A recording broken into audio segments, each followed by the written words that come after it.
নমস্কার, নিউজ আরসিবিএসে আপনাদের স্বাগত। আপনাদের সঙ্গে রয়েছে আমি কুহুমিতা। বিস্তারিত খবরে যাওয়ার আগে দেখে নেব আজকের হেডলাইন্স। হলদি নদীতে মাছ ধরতে গিয়ে নিখোঁজ 2 মৎস্যজীবী।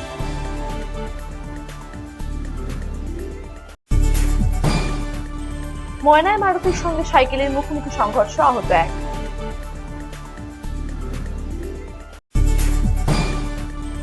নাচিন্দা বাজারে গাড়ির ধাক্কায় আহত 2, উত্তেজনা এলাকায়।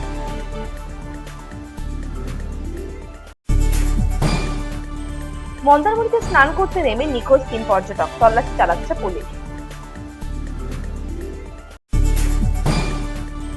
মুসলিম হয়েও ঠাকুর গড়ছেন হলদিয়ার এক মৃৎশিল্পী। সাম্প্রদায়িক সম্প্রীতির বড় উদাহরণ এটাই। খাকি ক্যাম্বেল প্রজাতির হাঁস চাষ করে খুশি গ্রামের মহিলারা।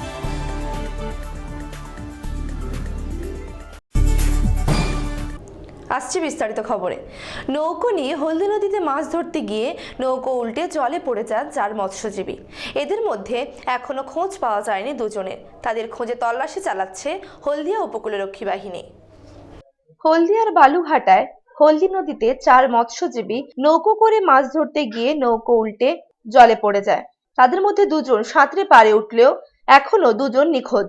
ওরা কি নৌকোলে ফিস্টি করতে পেরেছিল, নৌকোলে ফিস্টি করতে গিয়ে নৌকা কি ডুবে গেছে। 4 জন ছিল, 2 জন পাওয়া গেছে, 2 জনকে খুঁজে পাওয়া গেছে। তাদের নাম নারায়ণ মাইতি ও রবীন্দ্রনাথ দলুই। নিখোঁজ মৎস্যজীবীদের খোঁজে তল্লাশি চালাচ্ছে হলদিয়া উপকূলরক্ষী বাহিনী। বলতে কি আমি ফার্স্টে 2টো টিপটা আনছি, আনার পর ওখান থেকে জল 5-এ ছুটে উঠে আসছে, নৌকাটা ভিড়াইছি, নৌকাটা ভিড়াইছি ঠিক ভিড়াইবার পর ওরা আসলে দাদা ওই যে একটা নৌকো ডুবে গেছে, তুমি নৌকাটা ধরে দাও না। আর কোথায় তো আমার মাল ফাল নামাইতে পারিনি, মালগুলো তুলেছে, সাইকেল টাইকেল সব আছে, বলে আগে ছাড়ো কেয়া বলে ওই নৌকাটাকে ধরলাম, এই গাছ বট গাছে নোংর দিলাম, নৌকাটা ডুবে সে টানতে পারছি না, মানে পাক মারতে যে আমার নৌকা মেশিন চলে আছে, তবু কিন্তু কাজে মারতে পারছি না। যেটি পালিয়ে চলে গেল বালুঘাটার খালের একটু এই সাইডে, তা আমি বলি দেখতো হলুদ দড়িটা কি হাত আছে জালের মতো, কেটে দেয় ওটা, না নৌকা ভিটা করতে পারছে না, ওই দিকে টানা আছে, কেটে দিচ্ছে। কেটে দেওয়ার পর আমি গলিটা যা কেটে দিয়েছি, নৌকাটা সোজা হয়ে গেছে। সোজা নৌকাটা একটু মাথাটা চাকা তোরা, আমি ভিতর দিকে টানি, ওই নৌকাটার চাকাতে ভিতর দিকে টানতে ধার হয়েছে। প্রায় 1টা কি 1:30 নাগাদ এইখানকার লোকাল কয়েকজন ছেলে, 4 জন ছেলে ওই পানসি নৌকো করে হলদি নদীর উপরে ফিস্টি করতে গিয়েছিল। সেই ফিস্টি করার মুখে ওইখানে আমাদের বেলতলা, বাসখানা জালপাই বেলতলা বলে একটা জায়গা আছে, ওই জায়গায় একটু নদীর টানটা জোর ছিল, প্রায় ওই সময় ওই জোয়ারও ছিল, যে কারণে নদীর টানে পড়ে নৌকাটা সম্ভবত, আমরা যদি দেখিনি, আমরা শুনেছি নৌকাটা ডুবে যায়, এবং সেইখান থেকে লোকাল লোকজন ঝাঁপিয়ে পড়ে 2 জনকে উদ্ধার করে, কিন্তু বাকি 2 জনকে উদ্ধার করা সম্ভব হয়নি। তাদের দেহ এখনও পাওয়া যায়নি। প্রশাসনিকভাবে এবং বিভিন্ন অঞ্চল, পঞ্চায়েত সবাই মিলে চেষ্টা করা হচ্ছে তাদের দেহ উদ্ধারের।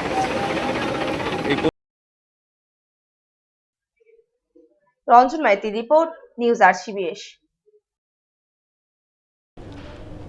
শুক্রবার রাতে ময়না থানার দরবারের মোড়ের কাছে একটি মারুতির সঙ্গে সাইকেলের মুখোমুখি সংঘর্ষে গুরুতর আহত হন সাইকেল আরোহী। এলাকার মানুষ প্রথমে তাকে ময়না প্রাথমিক স্বাস্থ্য কেন্দ্রে ভর্তি করেন, পরে অবস্থার আশঙ্কাজনক হওয়ায় তাকে তমলুক জেলা সদর হাসপাতালে পাঠানো হয়। দুর্ঘটনার শিকার ময়না থানার হরকুলি ভান্ডারচক গ্রামের বাসিন্দা অশ্বিনী বেরা, বয়স আনুমানিক 40 বছর।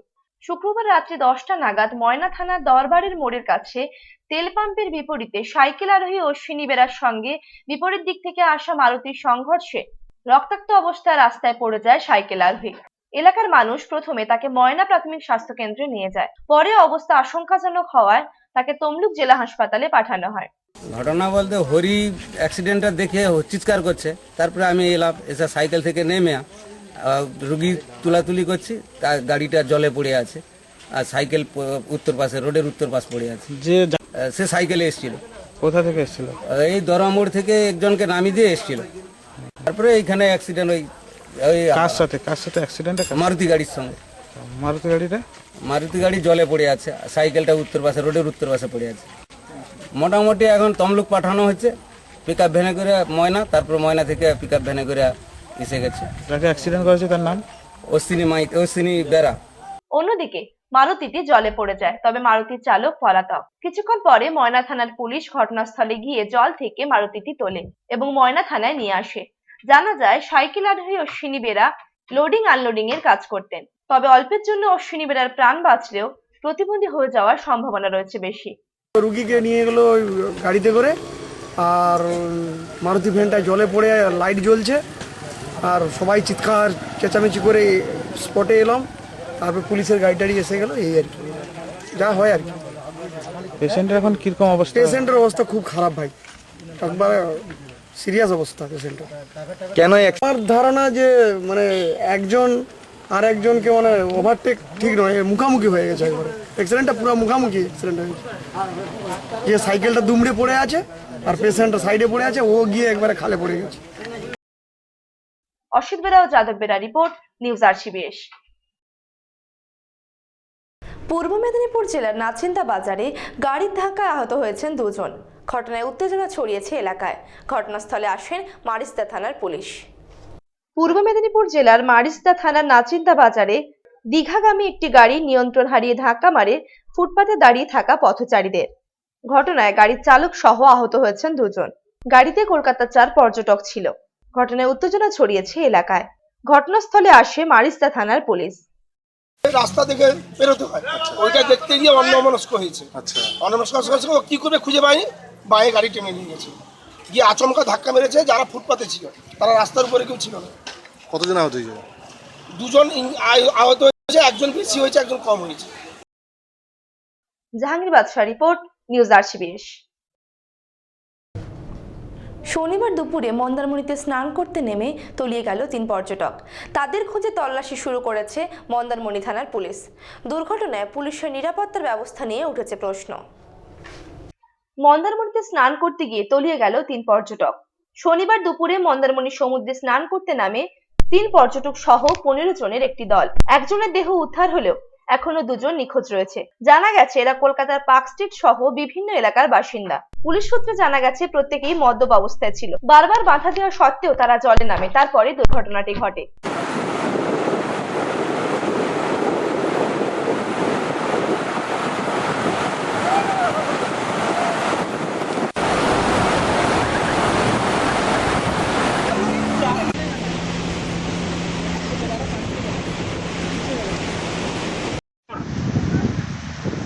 যে সমস্ত ভ্রমণার্থী মন্দারমণি থানায় বেড়াইতে এসেছেন তাদের উদ্দেশ্যে জানানো যাইতে, বেশি নামবেন না, মদ্যপ অবস্থায় সমুদ্রে নামবেন না। যদি কেউ আদেশ অমান্য করেন তাহার যথাযথ ব্যবস্থা নেওয়া হবে।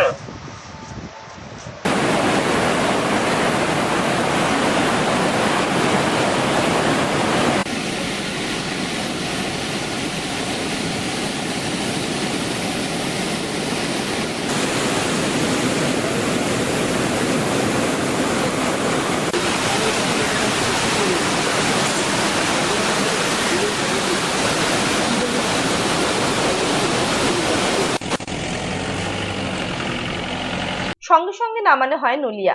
উদ্ধার হয় সুমন্ত ব্যানার্জি নামে এক পর্যটকের দেহ। তবে এখনো পর্যন্ত নিখোঁজ রয়েছে 2 বন্ধু। পুলিশের পক্ষ থেকে নামানো হয়েছে ডিজাস্টার ম্যানেজমেন্টের টিম। দেহটি স্থানীয় হাসপাতালে পাঠানো হয়েছে। মন্দারমণি থানার পুলিশ জোর কদমে তল্লাশি শুরু করেছে। কিছুদিন আগে 21শে আগস্ট মন্দারমণিতে গাড়ি দুর্ঘটনায় মৃত্যু হয় 3 ছাত্রের। সেখানে পুলিশের গাফিলতির প্রশ্ন উঠেছিল। সেই দুর্ঘটনার পরেও এবারেও পুলিশের নিরাপত্তার ব্যবস্থা নিয়ে উঠেছে প্রশ্ন। এখানে যে মরছে বেশিরভাগ যারা মরছে সবাই মদ্যপান করে মরছে। আর যখনই মদ্যপান করে নিচ্ছে যদি কেউ বাধা দিতে যায় যে নদীতে নামবেন না, যে টেনে নিয়ে যাবে, তারা বলছে তাদের দরকার নেই, তোমাদের হেল্প দরকার নেই, আমরা দেখে নেবো। আবার যদি প্রশাসন গিয়ে তাদের একটু কিছু বলবে আমি এমএলএ ছেলে, আমি এমপি ছেলে, আমাকে কি দেখাচ্ছ, এ বলছে, মানে এইরকম বিভিন্ন রকম কথাবার্তা। কারো বাধা নিবে না, কারো বাধা মানবে না, ওর তো জলে নেমে যাবে। আর ওরা এসে ওই মদ খেয়ে মরবে, আর আমরা যে সাধারণ মানুষ রুজি করে খাচ্ছি, আমাদের পেটে দানা মুচ্ছে। আজকে গাড়ি বন্ধ করে দিচ্ছে, কালকে এটা করছে, কালকে ওটা করছে, তার জন্য আমরা মরছি। কিন্তু বেশিরভাগ মদ্যপান করেই ওরা মরছে। Bureau report, news RCBS. Purba Medinipur জেলার হলদিয়া পৌরসভা 24 নম্বর ওয়ার্ডের বাসিন্দা নূর মোহাম্মদ চৌধুরী একদিকে যেমন রোজা ঈদের নামাজ পড়েন, অন্যদিকে লক্ষ্মী, সরস্বতী, কালী, দুর্গা প্রভৃতি বিভিন্ন ঠাকুরও গড়ে থাকেন। এবছরে তার বানানো অন্যতম আকর্ষণ সাবুদানা দিয়ে তৈরি দুর্গা প্রতিমা। তার এই কাজের জন্য যথেষ্ট সম্মান পান এলাকার মানুষজনের কাছ থেকে। পূর্ব মেদিনীপুর জেলার হলদিয়া ভবানীপুর থানার আন্দুলিয়া গ্রামের হলদিয়া পৌরসভা 24 নম্বর ওয়ার্ডের নূর মোহাম্মদ চৌধুরী সাম্প্রদায়িক সম্প্রীতির নিদর্শন। 32 বছর ধরে দুর্গা, কালী, সরস্বতী, বিশ্বকর্মা, লক্ষ্মী, জগদ্ধাত্রী 12 মাসে 13 পার্বণের প্রতিমা তৈরি করে এসেছেন। 5 ওয়াক্ত নামাজ, রোজা, ঈদের নামাজ যেমন নিষ্ঠার সঙ্গে পালন করেন, তেমনি দুর্গা পুজো তার প্রাণের পুজো। ছোটবেলা থেকেই শখ ছিল মাটি দিয়ে কিছু তৈরি করা। সেই শখ কখন পেশায় পরিণত হয়ে গেছে তা তিনি নিজেই জানেন না। আমার হচ্ছে যা ওই ছোট থাকতেই প্রতিমা কাদামাটি নিয়েই ঘাঁটতে ঘাঁটতে তৈরি করা শেখা হয়েছে এবং হচ্ছে যে আমি 5 ওয়াক্ত নামাজ পড়ি আর রোজা ঈদের নামাজও পড়া হয় এবং এরই ফাঁকে হচ্ছে যে 12 মাসই আমি প্রতিমা তৈরি করে থাকি। এটাতে আমার জীবিকা এবং সংসারের উন্নতি সবকিছুই হচ্ছে। 12 মাসে যেসব পুজো ক্লাব, স্কুল এবং গ্রামের শীতলা মন্দির, কালী মন্দির প্রত্যেকটাতেই সিমেন্ট এবং ফাইবার দিয়ে কাজ বানানো হয়। দুর্গাপূজা এবছর 5টা প্রতিমা করেছি। শুধুমাত্র মাটির দেবদেবী প্রতিমা ছাড়াও ফেব্রিকের মূর্তি, প্লাস্টার অফ প্যারিসের মূর্তি এসবও তৈরি করে থাকেন তিনি। এবারে 5টি দুর্গা প্রতিমার অর্ডার পেয়েছেন, যার মধ্যে অন্যতম হলো সুজি দিয়ে বানানো দুর্গা প্রতিমা। তার এই কাজে তার সঙ্গে হাত লাগান তার ছেলে এবং পরিবারের অন্যান্য সদস্যরা। তবে প্রতিমা তৈরির সাজ সরঞ্জাম ও কাঁচামাল এবং শ্রমিকের মজুরি বেড়ে গেছে, সেই তুলনায় নেই প্রতিমার দাম। প্রতিমা তৈরির সাজ সরঞ্জাম, কাঁচামাল ও শ্রমিকের মজুরি বেড়েছে, কিন্তু বাড়েনি প্রতিমার দাম। কিন্তু প্রতিযোগিতার বাজারে টিকে থাকতে গেলে দিনরাত পরিশ্রম করে প্রতিমা তৈরি করে চলেছেন তিনি। এলাকার মানুষজন তাকে সম্মান করেন তার এই কর্মের জন্য। সাম্প্রদায়িক সম্প্রীতির নিদর্শন হলদিয়ার নূর মোহাম্মদ চৌধুরী 32 বছর ধরে তৈরি করছেন বিভিন্ন ধরনের প্রতিমা। ছোটবেলা থেকেই শখ ছিল মাটি দিয়ে কিছু তৈরি করার, আর তারপর সেই শখকে আজকে পেশা হিসেবে নিয়েছেন। 5 ওয়াক্ত নামাজ পড়েন, রোজা রাখেন এবং ঈদের নামাজও পড়েন। তার ফাঁকে সারা বছর ধরে বিভিন্ন ধরনের প্রতিমা তৈরি করেন। সরস্বতী, লক্ষ্মী, দুর্গা, কালী সমস্ত প্রতিমা। আর নূর মোহাম্মদ বাবুকে শ্রদ্ধা করেন এলাকার মানুষজন। তিনি মুসলিম হয়েও হিন্দু ধর্মের সমস্ত প্রতিমা তিনি তৈরি করেন। ক্যামেরা সৌমিত্রের সঙ্গে জাহাঙ্গীর বাদশা, RCBS নিউজ। জাহাঙ্গীর বাদশা রিপোর্ট, নিউজ RCBS। কৃষি সংক্রান্ত সমস্ত খবর এবার দেখুন RCBS বাংলায়। প্রতিদিন নিউজ RCBS এ দেখুন কৃষি কথা।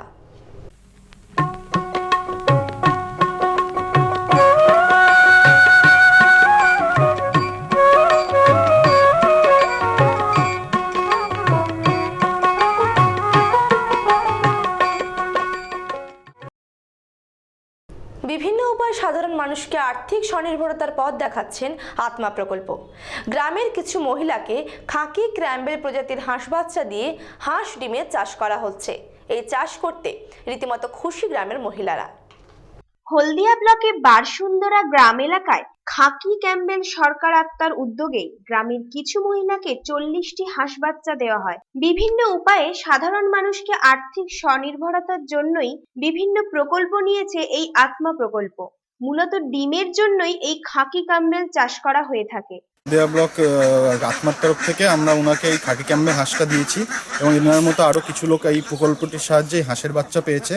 তা ইনাকে 50টি হাঁস দেওয়া হয়েছিল এবং তার সাথে খাবার দেওয়া হয়েছিল এবং যথাযথ সময় ভ্যাকসিনেশন করা হয়েছে এবং ইনাকে আমরা একদম প্রপারলি ইনাকে গাইড করে চলেছি উনি কী কী স্টেজে করবেন। এবং দেখা যাচ্ছে এখানে আর এই সব মাস হয়ে গেছে এবং তার মধ্যে হাঁসটা কিন্তু প্রায় সবাই বেঁচে রয়েছে এবং ইনাকে আমরা চেষ্টা করছি এর পরের বার যাতে হাঁসে যখন ডিম পারবে উনি ডিমগুলো বাজারজাত করে যাতে আর্থিকভাবে কিছুটা স্বাবলম্বী হতে পারেন, সেটা আমরা আত্মার পক্ষ থেকে চেষ্টা করছি। প্রায় 2 মাস আগে কৃষি দপ্তরের মাধ্যমে দেওয়া হয় এই হাঁসগুলিকে। এর কিছুদিন পরেই এই হাঁসগুলি ডিম দেওয়া শুরু করবে। মহিলারা হাঁস চাষ করে রীতিমতো খুশি। এই চাষ একটি লাভজনক চাষ বলেই জানিয়েছেন ওই মহিলারা। চাষ করছেন এটা? জিজ্ঞাসা করছি ওই হাঁসের জন্য। এটা কি হাঁস ছিল?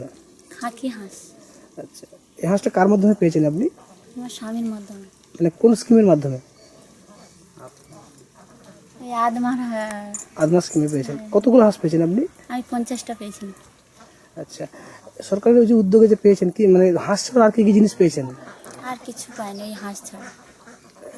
খাবার পেয়েছিলেন তো? ও মেস পেয়েছিলেন? মেস। আর ভ্যাকসিন করে গেছিল? হ্যাঁ হ্যাঁ। আচ্ছা, এই যে 50টা হাঁস পালন করছেন, এতে করে কতটা খুশি বা কি মনে করছেন? খুবই আনন্দ। মানে এই যে ডিম বিক্রি করবেন বাজারে, তাই তো? হ্যাঁ হ্যাঁ। Prasun Banerjee report, news RCBS। RCBS Bangla পৌঁছে যাবে আপনার পাড়ার পুজোয়। RCBS বাংলা নিবেদন করছে RCBS বাংলা শারদ সম্মান 2016। যে সমস্ত আয়োজকেরা এই প্রতিযোগিতায় অংশগ্রহণ করতে চান যোগাযোগ করুন 7363045460 এই নাম্বারে। RCBS বাংলা পৌঁছে যাবে আপনার পাড়ার পুজোয়। RCBS বাংলা নিবেদন করছে RCBS বাংলা শারদ সম্মান 2016। যে সমস্ত আয়োজকরা এই প্রতিযোগিতায় অংশগ্রহণ করতে চান যোগাযোগ করুন এই নাম্বারে 7363045460।